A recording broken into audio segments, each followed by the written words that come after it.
There is no Tamimian, there is no Sakibian, there is no Mashrafian.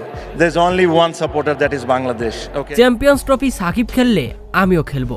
লাইভে এসে ভক্তদের সুখবর দিয়ে একই বললেন তামিম ইকবাল। মুহূর্তেই ভাইরাল ভিডিওটি। হ্যাঁ দর্শক, বিস্তারিত দেখুন পুরো ভিডিওতে। দর্শক, বিপিএল এ ফাইনাল জিতেই তামিম ইকবাল ভক্তদের বলেছিলেন তামিম সাকিব মাশরাফি আলাদাভাবে ভক্ত না হয়ে পুরো বাংলাদেশের ক্রিকেট ভক্ত হন। কেননা সাকিব তামিমের আলাদা ভক্তদের কারণেই সাকিব তামিমের বন্ধুত্ব সম্পর্কের মাঝে আজ ফাটল। তামিম বলেন, আসুন সবাই আমরা বাংলাদেশের ক্রিকেটকে ভালোবাসি, আলাদাভাবে বিভক্ত না হই।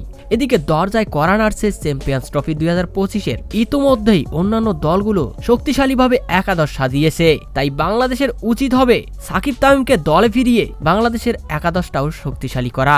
আর এমনও মুহূর্তে লাইভে এসে যেন ভক্তদের সুখবর দিলেন তামিম ইকবাল। তিনি বলেন, আসলে যার জন্য ক্রিকেট থেকে অবসর নিয়েছি সে সাকিব আল হাসান যদি ক্রিকেটে ফেরে তাহলে আমিও ফিরবো। তো দর্শক, এ ব্যাপারে আপনাদের মতামত কি? আপনারাও কি চান সাকিব তামিম বাংলাদেশের জাতীয় দলে ফিরে চ্যাম্পিয়ন্স ট্রফি খেলুক? কমেন্ট করে জানিয়ে দিন।